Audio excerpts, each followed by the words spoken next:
The fleet came out of transit like a fist opening in the dark. One moment there was nothing above the blue planet.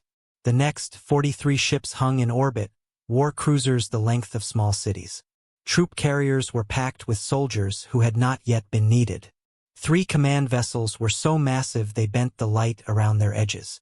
They appeared all at once in perfect formation, and they blocked out a section of stars the way a hand blocks out a candle. Fleet Commander Zerk Vel stood at the forward window of the lead ship and looked down. He had done this 43 times. The planet was blue and green, wrapped in cloud, with one pale moon sitting off to the side like a loyal dog. He could see city lights on the dark side, small orange clusters scattered across the surface, warm and quiet. He had looked down at lights like these before. They always looked the same from up here, warm, alive, unaware. He gave them 6 hours.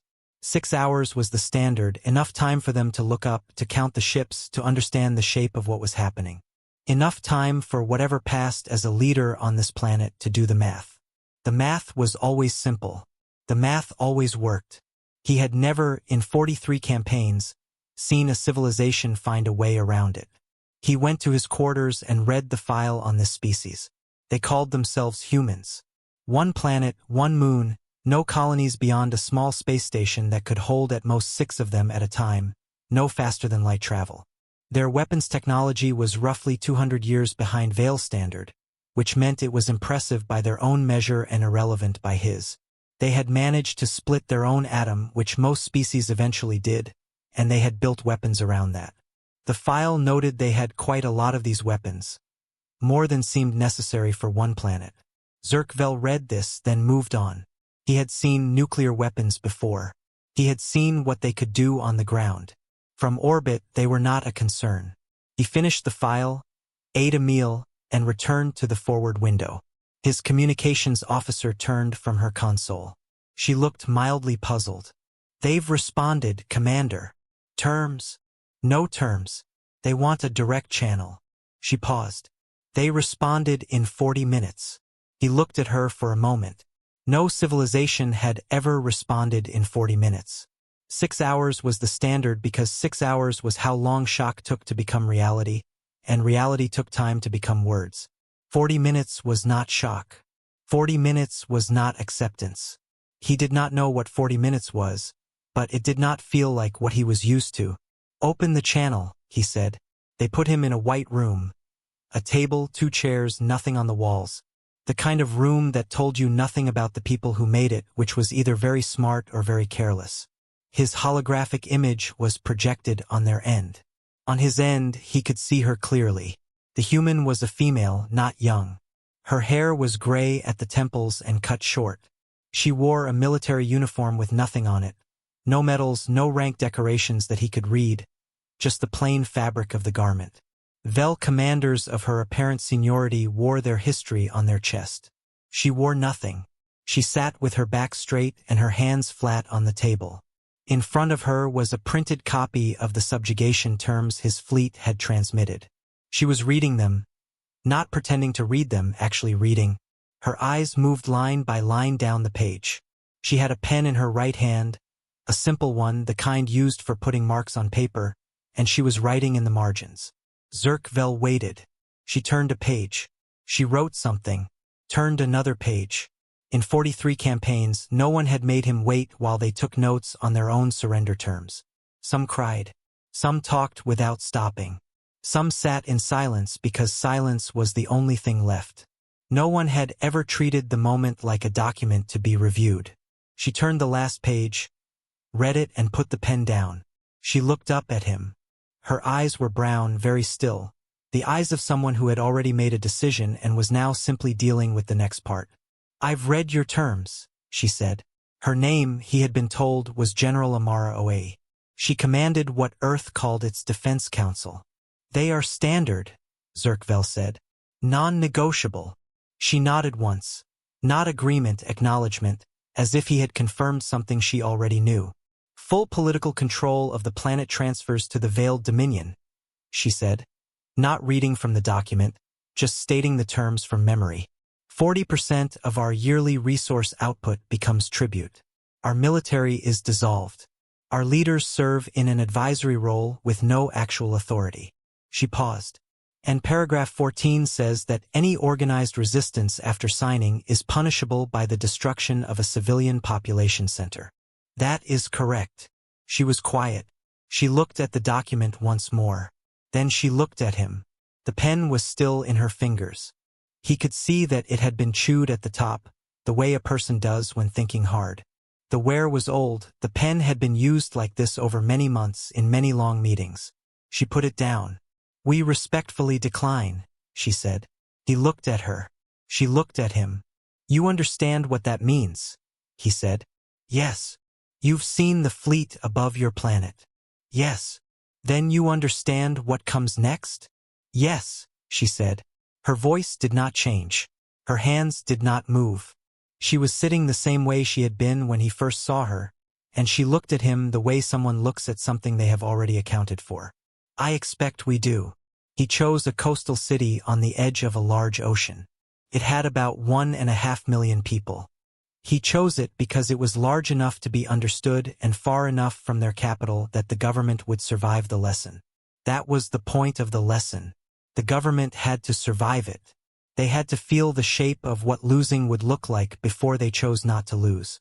The bombardment lasted for minutes. When it was done, the city was simply gone. Not ruins, not fire, gone. A crater where buildings had been, and steam rising from the ocean where the water had rushed back in, and a silence over the planet that he had heard before. In 12 other campaigns, a silence that sounded like a civilization counting its own dead and understanding the arithmetic for the first time. He had done this twice before. Both times, within the hour, a channel opened. Both times, the first word on the channel was surrender. He waited for the channel to open. Didn't. He waited 1 hour. He waited 2. His communications officer kept checking the array and looking at him, a small line forming between her eyes. The channel didn't open. What came instead, 3 hours after the bombardment, was data. His long-range sensors were picking up signals from across the planet's surface. Movement. Coordinated movement. Not civilians running from something.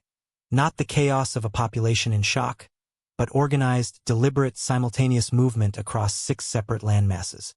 His tactical officer started marking the signals on the display and stopped talking, which was what she did when what she was seeing did not fit into any category she had a name for. "Commander." He walked to the display. He looked at what she was seeing. Power signatures were activating across the planet. Not civilian power, hospitals, government buildings, different facilities that had clearly been built for a specific purpose and had been sitting, waiting for a long time, waiting for exactly this. His tactical officer was young. She had been on 6 campaigns. She was good at what she did. She was looking at the display like she didn't know what she was looking at. "They're mobilizing," she said. He stood at the display and looked at the signals. His mind, which had spent a long career getting very good at reading the shape of military situations, turned the data over. He looked at the spread of the activation points, the speed of the coordination, simultaneous across 6 continents, as if the signal to begin had been sent and received at the same moment everywhere, as if they had been waiting for the signal for a long time, as if they had known the signal was coming. He pulled up the file again. 1 planet, 1 moon, no faster than light travel. Primitive by every standard his civilization used. He read the note again. More nuclear weapons than seemed necessary for 1 planet. He thought about the general. He thought about the 40 minutes. He thought about the pen with the chewed-up top and the margin notes, and the way she had looked at him when she said, "We respectfully decline," not like a person who had just refused something, but like a person who had already moved past it to the next step. She had known what would come after she said no. She had sat there and said it anyway. He thought about what you write in the margins of your own subjugation terms. What matters enough to write down in 40 minutes? What does a person note when they're reading the document that is supposed to end them? He did not know. His communications officer spoke from across the room, her voice very careful. "Commander, they're not opening a channel." He didn't answer. He looked at the city lights on the dark side of the planet, still burning. 1.5 million of those lights had just gone out, and the rest were still on. And below those lights, whatever this species was, they were moving. They were not sending messages. They were not asking for more time. They were not doing any of the things that every other civilization had done in this moment. They were doing something else. "Get me their full military history," he said. His voice was very even. "Everything we have." His tactical officer turned to her console. She brought up the records. She looked at the results for a long moment without speaking. Then she turned back. "Commander," she said, "how far back would you like me to go?" He looked at the planet one more time. Outside the window, the stars were very still and very far away. "All the way," he said. His intelligence officer, a young analyst named Sarah Ka, spent the rest of that night reading. She was in her cabin, surrounded by data on her screens, and she read without stopping. She read about a species that had been in organized conflict with itself for more than 10,000 years without pause. She read about wars that had killed hundreds of millions of their own kind. Not in accidents, not from illness, but deliberately, in campaigns they had planned and executed against each other. She read about weapons they had built specifically for killing each other in new and more complete ways. She read about the fact that, at any given point in their recorded history, some portion of this species had been at war with some other portion. They had a word "veteran" for a person who had already been through a war and chose to go back to another one. The word was said with respect. Sarah Ka sat in her cabin with her screens full of data and a cold cup of something she had forgotten to drink. She looked at the word and she looked at what it meant, and she sat with it for a long time. She was still sitting with it when the sun rose over the planet below. She opened a new file on her console. She labeled it simply, "Anomalies." She did not sleep. Sarah Ka delivered her first report 10 days after the fleet arrived.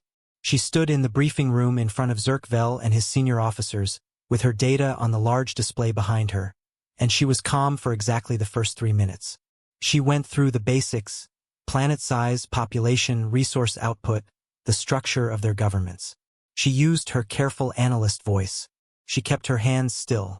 Then she got to the history. "This species has been in continuous armed conflict with itself for approximately 10,000 years, she said. "There is no period in their recorded history, not one decade, where some part of the population was not actively fighting another part." She let that sit for a moment. "For comparison," she said, "the Veil concluded our last internal conflict 800 years before our first expansion campaign. The Galactic Council average for the end of internal warfare among its member species is 600 years before first contact with another civilization." She looked at the room. "Humans have never stopped." She clicked to the next slide. "Their weapons development reflects this. They have dedicated more of their industrial and scientific output to the design of weapons than to any other single field, including food production, medicine, or infrastructure. They currently possess enough nuclear weapons to destroy their own planet's surface several times over." The room was quiet. "Several times?" one of the senior officers said. "Several times," Sarah Ka confirmed. "The most common explanation in their own historical texts is that having enough to destroy the world once was not considered sufficient. There needed to be enough to be certain. She had more. She had a great deal more. She went through it all: the wars, the weapons, the industrial capacity they could redirect toward killing when they needed to, the way their history showed again and again a species that faced destruction and responded not by surrendering, but by rebuilding and coming back. She showed records of wars where they had lost millions in a single engagement and kept fighting for years afterward. She showed a term they used in their military culture: no surrender. Not as a boast, she said carefully, but as a philosophy. When she was done, the room was very still. Zirkvel looked at the data on the display for a long time. Then he looked at Sarah Ka. "Your assessment," he said. She had been awake for 30 hours. There were dark circles under her eyes, which in her species showed as a slight blue tinge in the skin below. She looked at her commander and said what she had been trying to figure out how to say for 10 days. "We should not have done this," she said. "The first real engagement happened 3 weeks after arrival. Zirkvel sent his third-tier battle group to deal with the human defense fleet that had assembled in the upper atmosphere. Third tier was more than enough. He had used third tier to break the last 4 civilizations he had faced. Third tier was not even his best. Third tier was what you sent when the outcome was already decided and you just needed someone to make it official. The engagement lasted 11 hours. It should have lasted 2. The human ships were older, smaller. They were not as fast and not as well armored. In a straight fight, none of that mattered. The Veil battle group was bigger in every way that counted. But the humans didn't fight in a straight line. They fought in ways that the Veil Tactical Handbook did not have names for, because the handbook had been written by people who assumed the other side would try to survive the battle. The humans were trying to win it, which was a different thing. And the difference cost. 3 of the human ships, when they were badly damaged and should have retreated, rammed Veil cruisers at high speed instead. Not by accident, not in a panic. Deliberately, with the crews still transmitting, coordinating artillery for the ships behind them, calling in positions, talking to each other on open channels and calm voices right up until the end. The Veil Battle Group won. Technically, the after-action report listed the cost, and Zerk Vel read it 3 times because the number seemed wrong. A third-tier battle group engaging a primitive defense fleet of this size should not have come back with those kinds of losses. He had the tactical officer double-check the numbers. The numbers were correct. He filed the report. He did not say anything about it to his senior officers. He moved on to the next phase of the campaign. But that night, standing at the forward window, he pulled up the transmission records from the battle. He listened to the human ships talking to each other in the last minutes. He didn't know their language well enough to understand most of it, but the translator gave him fragments. He listened to a crew on a dying ship speaking in calm, ordinary voices about firing angles and positions while their hull was failing around them. He turned the translator off. He stood at the window for a long time. The captured soldier was brought to him 2 days later. A Veil scout team, conducting a ground insertion on the northern continent, had come across a small human military position and taken 1 prisoner. She was female, not young. The translator estimated her age at somewhere between 35 and 45, which in human terms put her well into what should have been the middle of a comfortable life. She had 3 broken ribs, a wound on her arm that had been burned closed rather than properly treated, and a pattern of metal fragments across her face that would leave permanent marks. She was fully conscious. She was looking at the scout team with the calm, careful expression of someone who was counting them and thinking about the room. Sarah Ka was the one who interviewed her, because she was learning their language the fastest. She went to the containment area with her translation device, her note-taking system, and the particular anxiety she had been living with since she opened the history file. The soldier asked for water. When Sarah Ka brought it, the soldier said, "Thank you," correctly, formally, not the automatic politeness of someone in shock, but the deliberate, precise politeness of someone who understood that how you treated the person in front of you mattered, even when the situation around you was terrible. She had learned how to say thank you in Veil. In the 48 hours since her capture, she had learned how to say thank you in their language. Sarah Ka sat across from her and looked at the woman.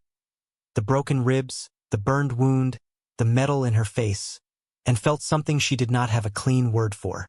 Not pity. Something closer to the feeling you get when you look at something and understand that you have been wrong about it in a way that cannot be fixed by simply learning the right answer. "Does it hurt?" Sarah Ka asked because she had to start somewhere. The soldier looked at her. A small pause.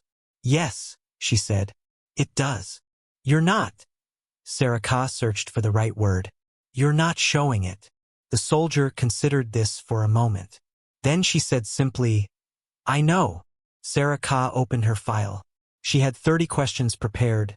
Tactical questions, cultural questions, questions designed to fill in the gaps in her intelligence picture. She got through 4 of them. Then the soldier asked her a question instead. "How many of you have fought a war against your own kind?" Sarah Ka stopped. "Not in the last 800 years, she said. The soldier nodded, not surprised, as if the answer was what she expected. "That's the difference," the soldier said. "That's all it is."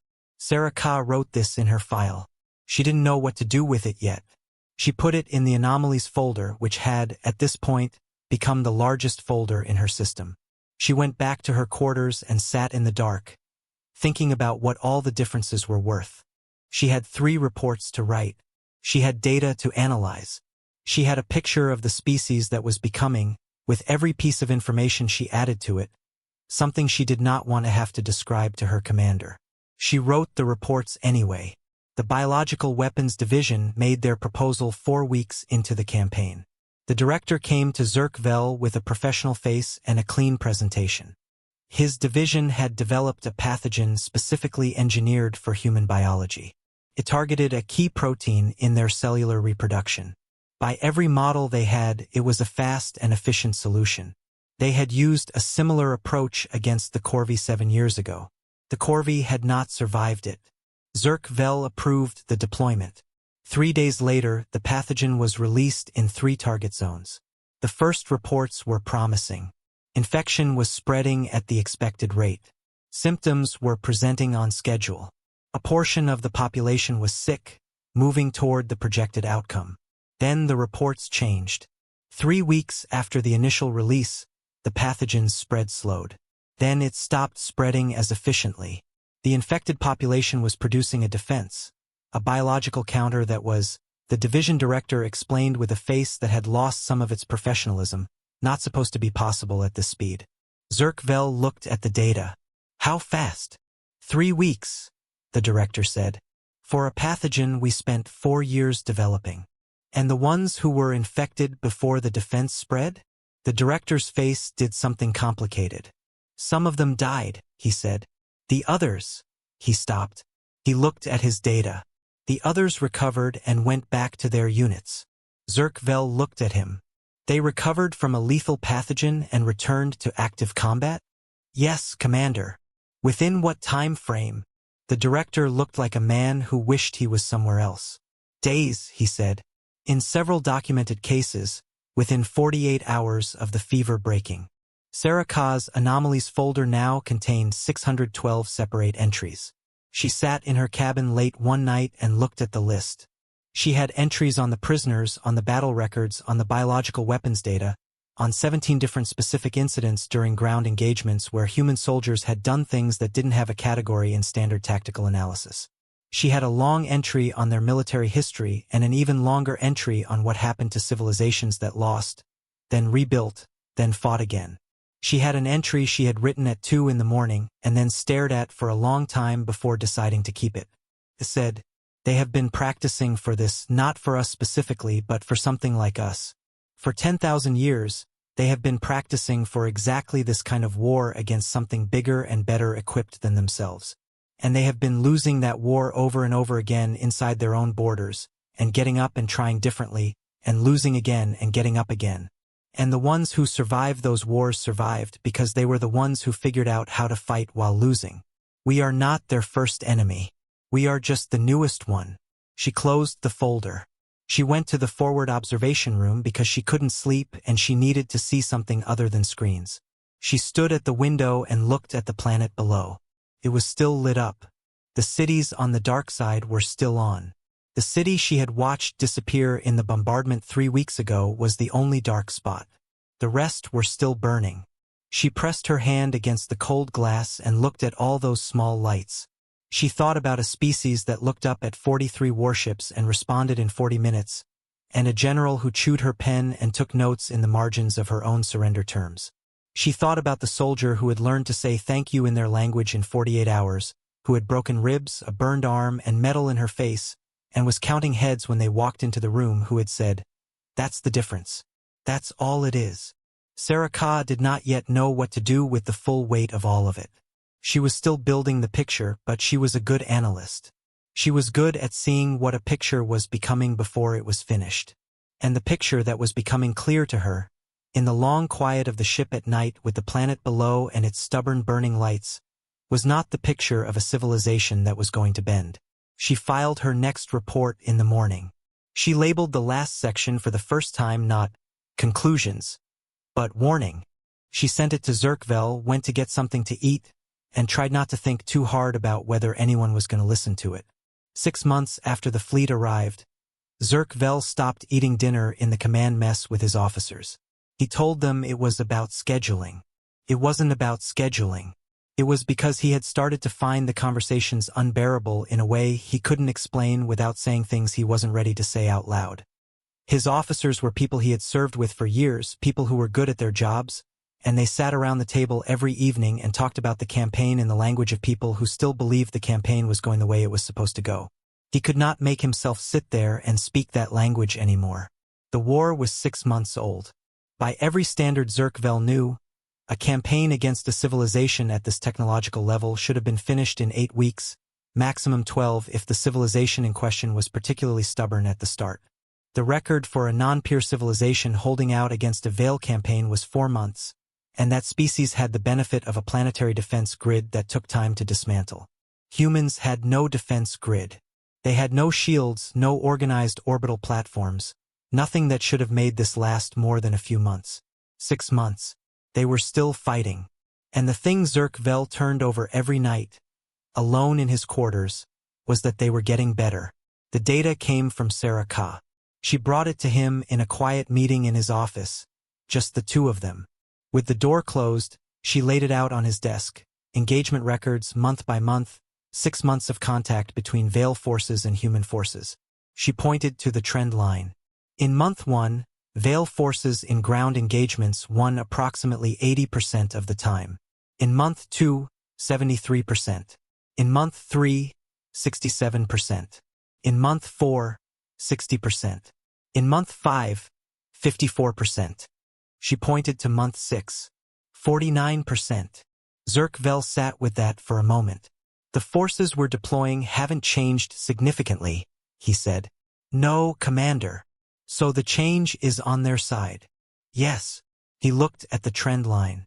It was not a complicated mathematical picture. It went in one direction steadily at roughly the same rate each month. He was a man who had run 12 campaigns. He knew what trend lines did when you left them alone. How? He said. How are they improving at this rate? Sarah Ka had been waiting for this question. She had been dreading it. Every engagement teaches them something, she said. They take their battle records, analyze them, train against what they learned, and then fight differently. They have been doing this with each other for 10,000 years. They are, she paused, choosing her words carefully.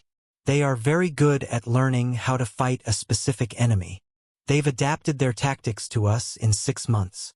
Yes, she said, and they've adapted their equipment. We've been tracking the output of their manufacturing facilities, and in the last 8 weeks they've started producing weapons designed around Veil armor specifications. Not their old weapons modified, new designs built for us. Zerkvel looked at the data quietly. They've been building weapons designed specifically to kill us, he said. Yes, Commander. In 6 months. They had existing industrial capacity, she said. And they've done this before, redirected their entire manufacturing output to war production. They did it twice in the last century against each other. They remembered how. She looked at her hands briefly. It appears to be something they know how to do from memory. Word came from the Biological Weapons Division a week later. The pathogen was done. Not beaten, done. The portion of the population it had infected had either died or recovered, and the ones who recovered had passed the biological response through their population so efficiently that it was now effectively neutralized. The division director submitted his report with the look of a man who was no longer sure what he was doing. He included a footnote. Several human medical facilities that were treating pathogen cases continued to function without interruption throughout the infection period. Medical staff treated infected patients and then returned to treating battle wounds. No abandonment of posts was recorded in any monitored facility. He did not add any comment to the footnote. Zerkvel read it and understood that no comment was needed. The news from the Galactic Council reached him that same week. The Council had 14 member species. They had not, in 300 years of Veil expansion, ever intervened in a Veil campaign. They watched. They looked away. They made the calculation that looking away was easier than the alternative, and they lived with what that cost them quietly. It was an old arrangement. Everyone understood it. The Council's message was not intervention. It was observation. A Council observer vessel had taken up a neutral position above the Earth system 3 months into the campaign. It was allowed. The Council had the legal right to observe any military engagement in explored space. Zerkvel had acknowledged the vessel and ignored it. He had seen observer vessels at campaigns before. They watched, filed reports, and went home. The message from this observer was different. It was addressed not to Fleet Command but to the full Council, and it had been copied to Zerkvel's fleet, which was unusual. It said, "This species is not defending. They are building. What we are watching is not a civilization in its final phase. The engagement at month 6 shows a force that has recalibrated to its opponent and is accelerating. The trajectory of this campaign has changed in a direction I would recommend all Council members note carefully. We thought the war cries were fear. They were the sound of a species remembering what it was born to do." Zerkvel read this message twice. He did not know who on the observer vessel had written it, but the line at the end had the quality of something that would be repeated for a long time. He felt its weight. He filed it. The engagement at the asteroid belt came in month 7. It was not supposed to be significant. A Veil advance force moving through the outer system came into contact with a human unit using the dense debris field of the asteroid belt as cover. Standard doctrine said to go around and cut off their retreat. The advance force commander made the standard decision. The human unit did not retreat. They used the debris field in a way that had no name in Veil tactical doctrine. They used the asteroids themselves, large rocks pulled by small maneuvering thrusters into calculated paths, as weapons. They used the chaos of the field as protection, and they used it as a trap. They held their position for 11 days. 11 days, outnumbered 4-1, without resupply, without reinforcement, without any clear path to survival that a Veil tactical officer looking at the situation could find. On the 11th day, a relief force arrived, and the human unit disengaged. The relief force was not small. The after-action report from the advance force commander used words Zerkvel had not read in a campaign report before. He used the word unrecognizable, a tactical term that meant the enemy's behavior could not be categorized by existing doctrine. He used the word deliberate, which in this context meant not simply intentional, but that the enemy had fully considered their situation and chosen their course of action without panic or confusion. The advance force commander also included something that was not standard in after-action reports. At the end, after the tactical analysis, he wrote a single personal observation that he did not explain or justify. "I no longer know what they won't do." Zerkvel went to the forward window on the night the asteroid belt report came through. He stood there for a long time. Below, the planet was the same as it had always been. The lights on the dark side, the cloud cover moving slowly across the surface. 7 months of this, 7 months of looking down at this planet and watching it not break. He thought about the campaign. He walked through it the way he walked through all his campaigns. From the beginning, the arrival, the ultimatum, the bombardment, the silence after the bombardment, the mobilization, every step after that. He was not a man who lied to himself. He had built his career on the ability to see things clearly, to look at a situation without the shape of what he wanted it to be getting in the way of the shape it actually was. He had made hard decisions in 12 campaigns because he was willing to see clearly. He was seeing clearly now. He thought about the trend line on Saraka's chart, 49% in month 6. He did not need to calculate where that line went in month 12 if nothing changed. He thought about a soldier with broken ribs who had learned to say thank you in his language in 48 hours. He thought about Saraka's note. They have been practicing for this, and the 10,000 years of war written in their history like a long, terrible preparation for exactly the thing that was happening right now. He thought about the advance force commander's words. "I no longer know what they won't do." Neither did he. That was the truth he stood with at the window. He had led 12 campaigns. He knew his own capabilities in complete detail. He knew what his forces could do, how far they could be pushed, and where the limits were. He had always known those things about the enemy too, because all the enemies had been variations of the same type, civilizations that had not been built for war, that had other priorities and other focuses, and that hit a wall when they were pushed hard enough. Humans had no wall he could find. Or if they did, and he suspected they did, every species had one.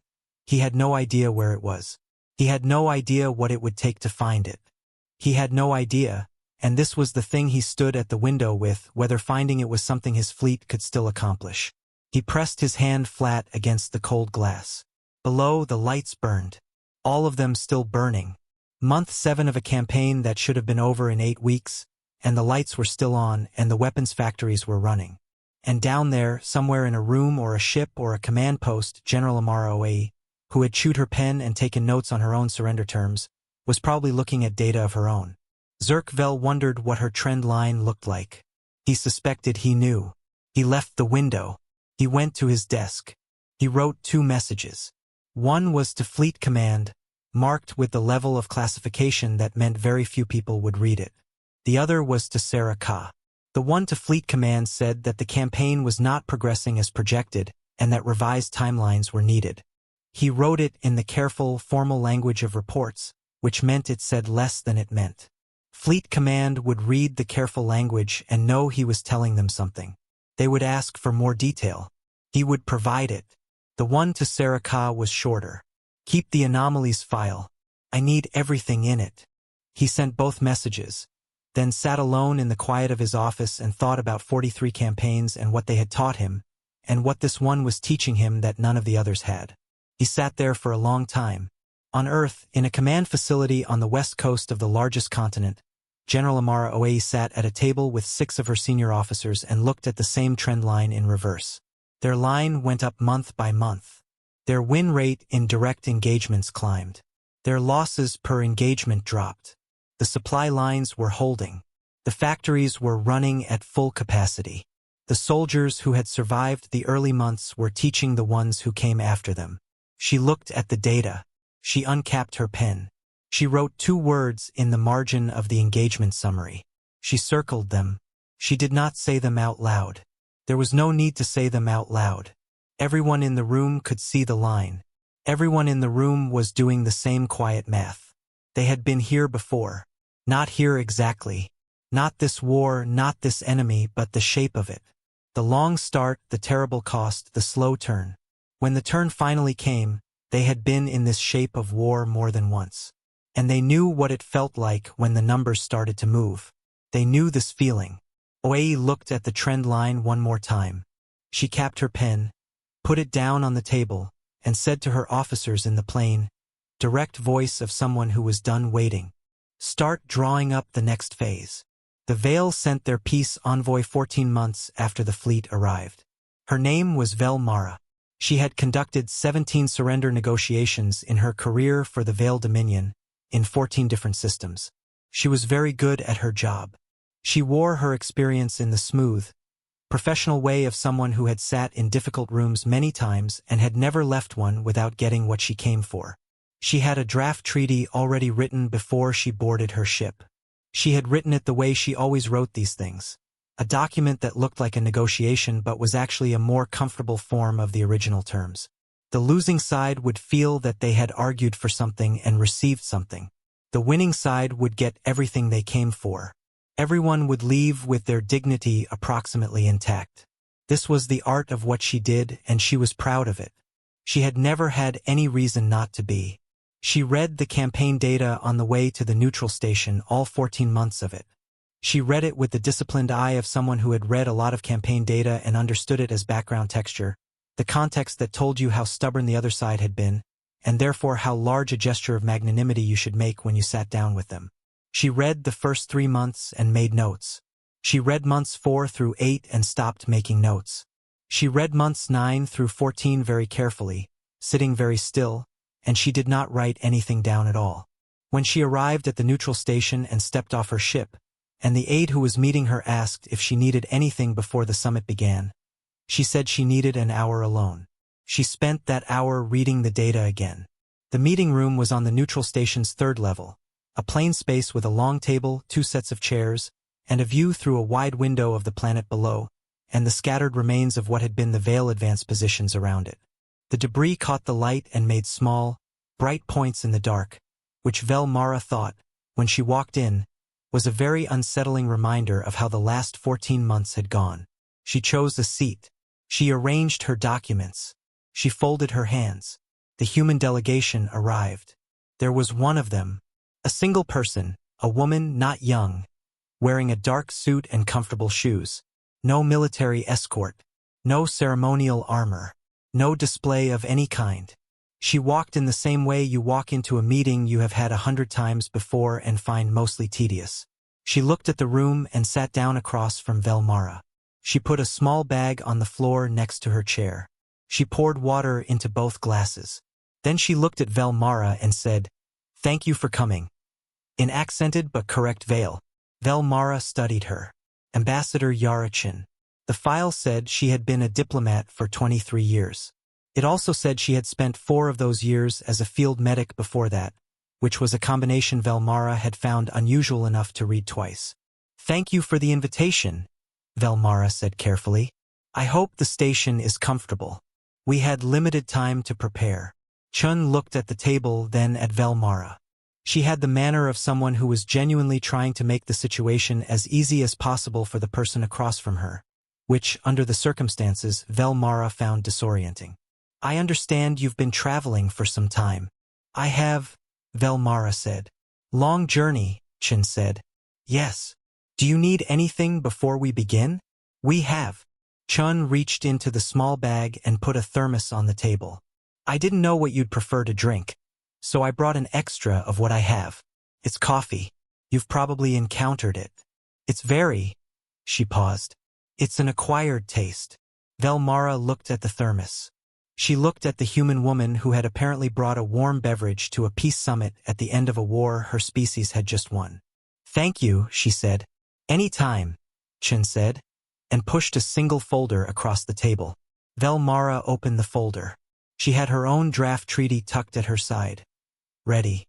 She was expecting to receive a counter to the original subjugation terms, or a list of opening demands that she would walk back toward something manageable.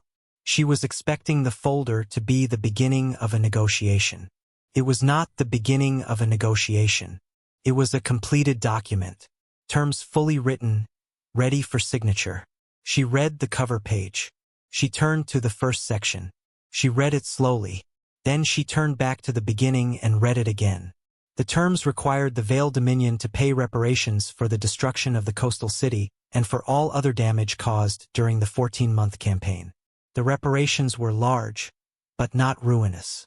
They had been calculated, she could see from the numbers, against actual damages rather than against what they could demand. The terms required the withdrawal of all Vale forces from the Earth system within 60 days. The terms included a demilitarized zone of a specific size around Earth's star system, which would be monitored by a Galactic Council observer. There was a section, long, detailed, with many subsections, requiring the Vale Dominion to hand over the complete cultural and historical records for every civilization they had subjugated, all 47. Their languages, their histories, their art, what remained of them. This section was the longest part of the document by far. Velmara read it all. Then she sat with the document in her hands and looked at the table in front of her for a moment. She was looking for the part that wasn't there. There was no annexation of Vale territory, no demand for political control, no dissolved military, no tribute, no advisory roles with no real power.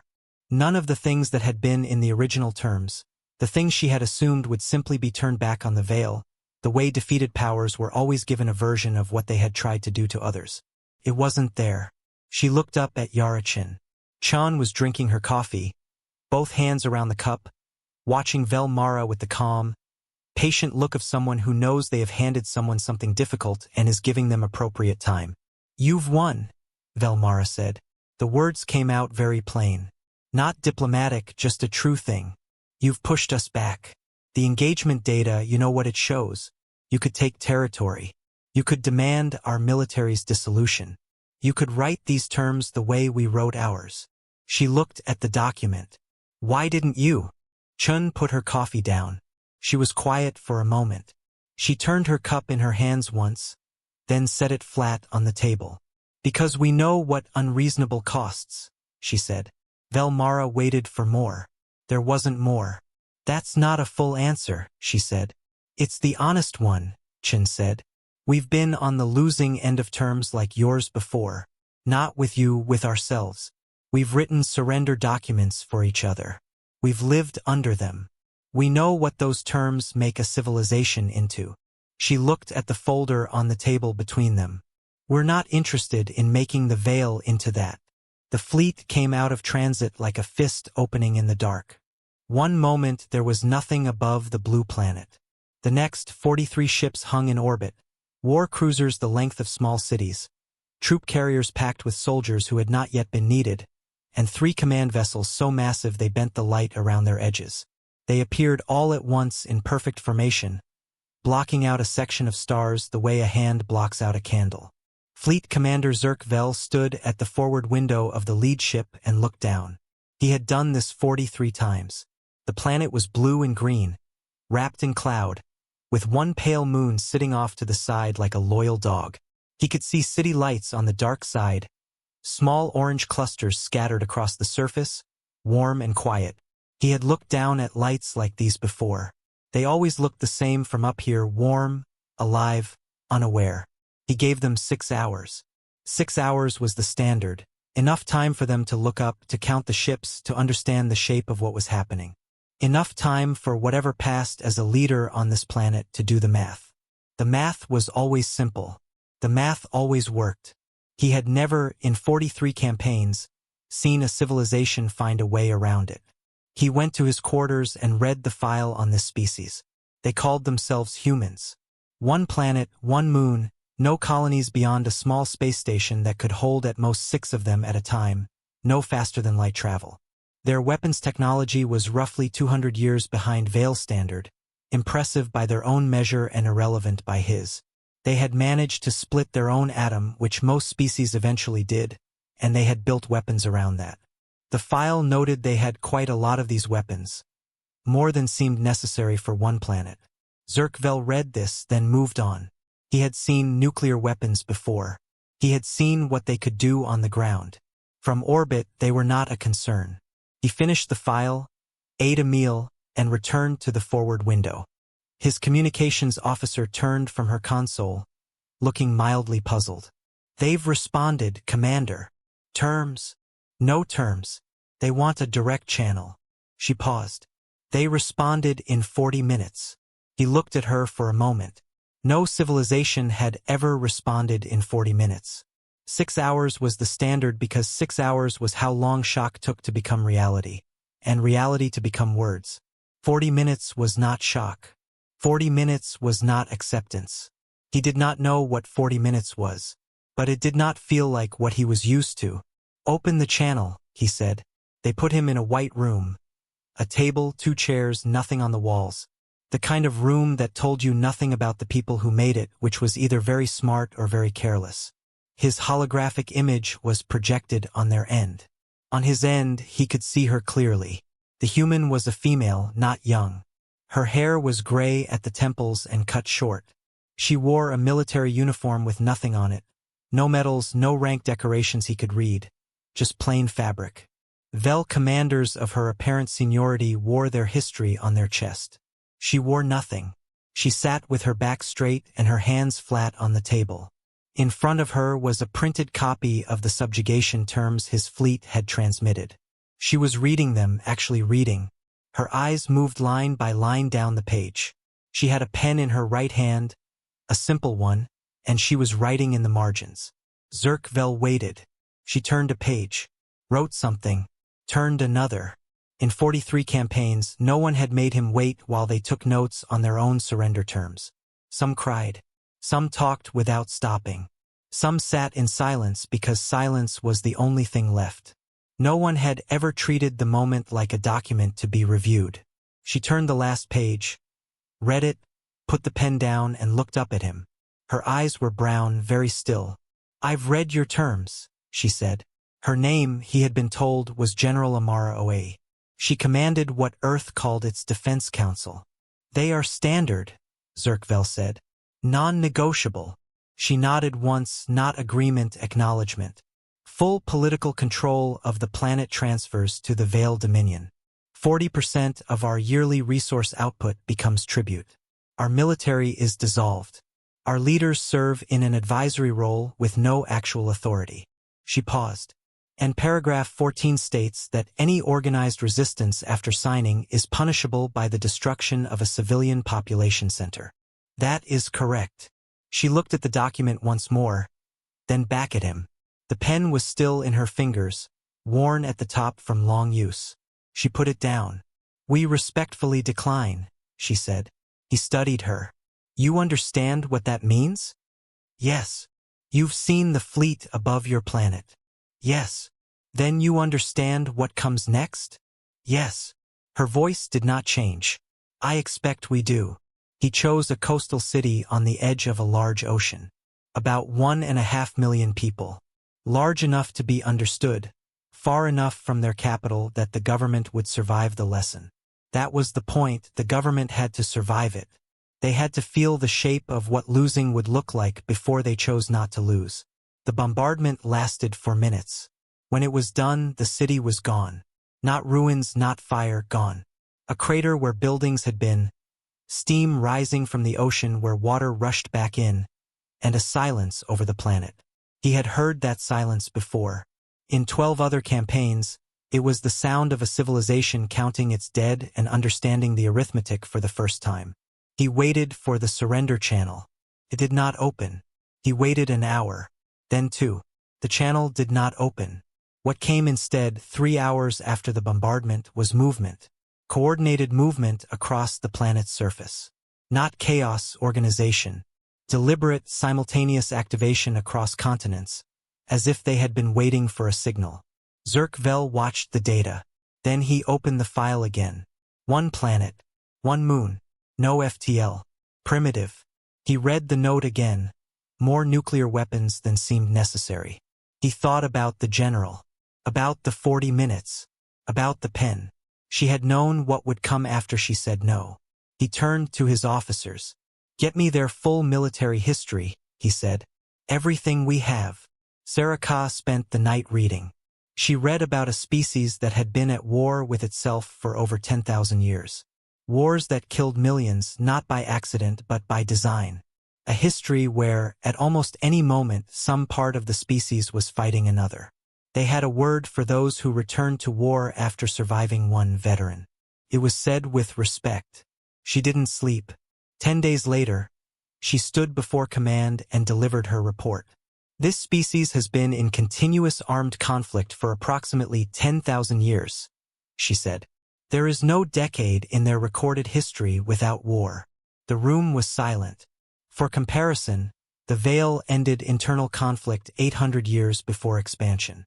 The Galactic Council average is 600 years. Humans have never stopped. She moved to the next slide. "They possess enough nuclear weapons to destroy their planet's surface several times over." "Several times?" an officer asked. "Yes," she said. "Having enough to destroy the world once was not considered sufficient. There needed to be enough to be certain."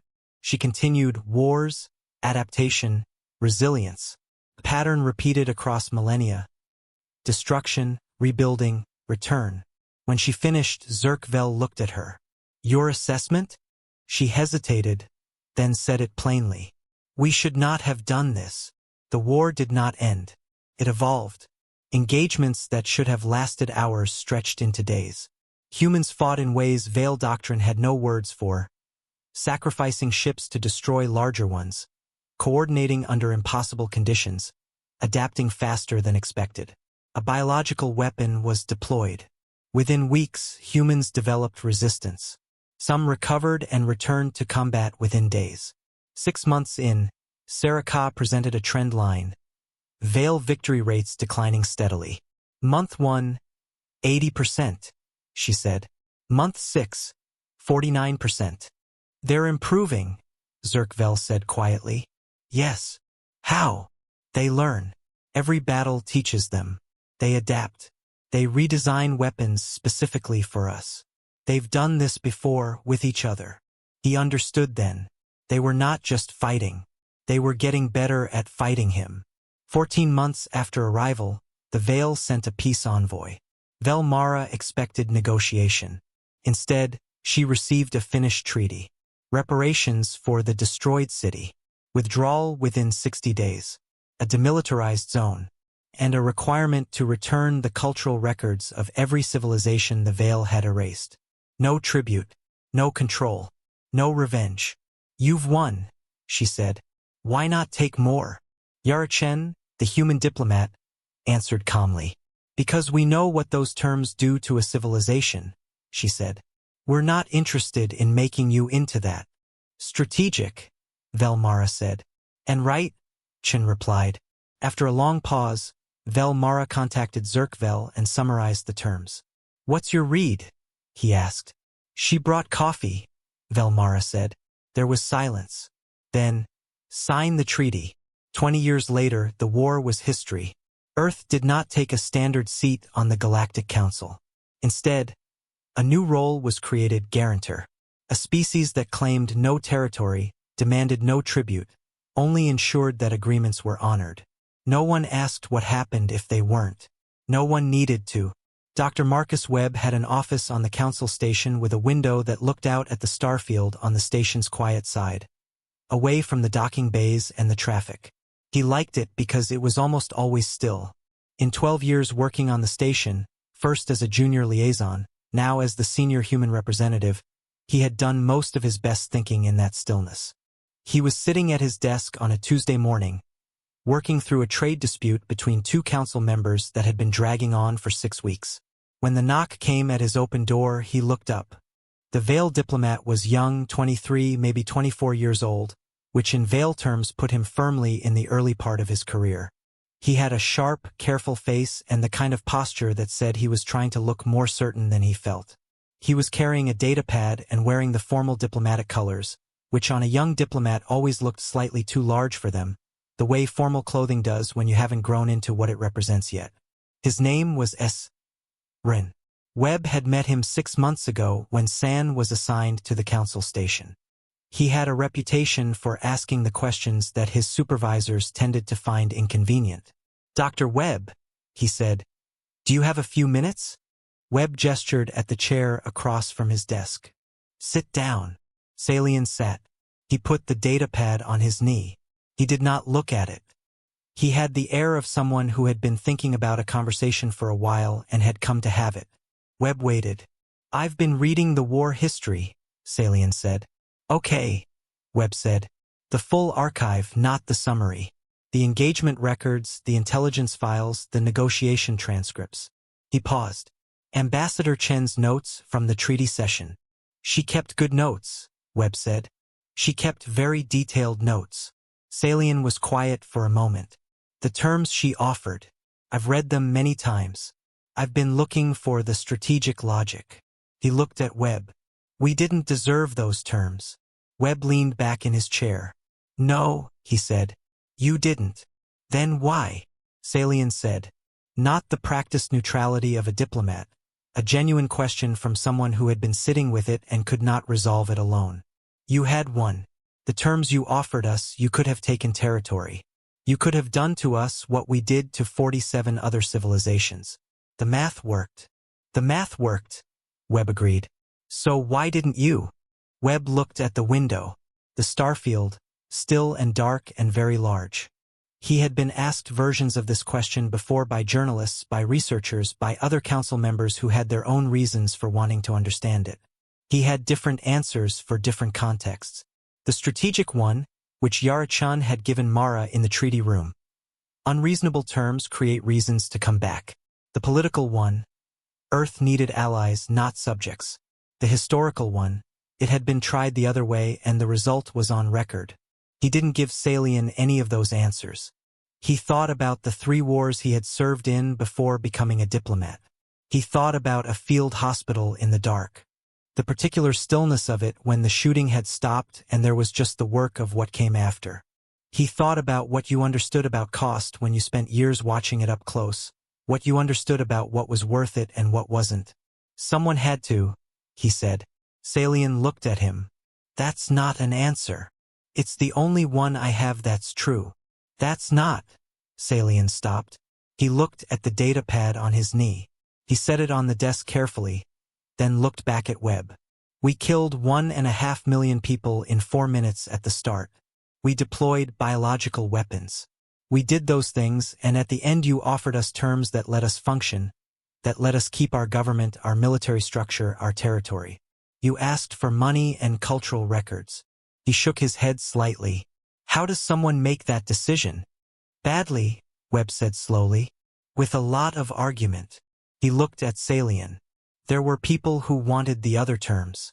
There were people who said the math worked and we should use it. They weren't wrong about the math. They were arguing in good faith. He was quiet for a moment. Amara Oei made the case for what we did instead. She was in the room when it mattered, and she made the case. What did she say? Webb thought about it. She said, "We were not going to do to you what you had done to others, and then live with what we became if we did." He paused. And then she said something I've thought about a great deal. She said, "We don't get to decide that mercy is worth giving after we've decided if we want to give it. We have to decide we're the kind of people who give it before the question comes up. Otherwise, it isn't mercy. It's just strategy with a better name." Salian was quiet. "The Veil Dominion," he said after a moment, "is different now than it was 20 years ago." "I know," Webb said. "The species we subjugated, some of the ones that survived, we've been in contact with them through the cultural records process. Some of them have opened communication." He stopped. He looked at his hands. "It's complicated. It is a very complicated set of conversations. But they are happening." "I know," Webb said again. "That is partly," he hesitated. "I think that is partly because of the terms. Because we were left functional enough to address it." He looked at Webb. "I have thought about this a great deal. I imagine you have." "I wanted to tell you," Salian said. Came out less formal than anything else he had said, more direct. "I wanted to tell someone who was there, who was involved in it, that it mattered, that things are different because of the choice that was made." Webb looked at him for a long moment. "I'll tell Oei," he said. "She'll want to hear it." Salian nodded. He picked up his data pad. He stood. He was at the door when he turned back. And for a moment he was not a young diplomat trying to look certain. He was just a young person standing in a doorway. "Do you think it was worth it?" he asked. "The war, what it cost? For the result that came out of it?" Webb thought about it for a moment. He thought about the real answer, the honest one. "I think the war was a catastrophe," he said. "I think 1.5 million people died in 4 minutes, and that is an event that should not have happened. I think we lost people we shouldn't have lost, and we did things in those 14 months that we will argue about for a long time." He paused. "And I think what came after, what you're describing, is real. Both of those things are true at the same time. I've had to learn to hold both of them." Salian nodded. He left.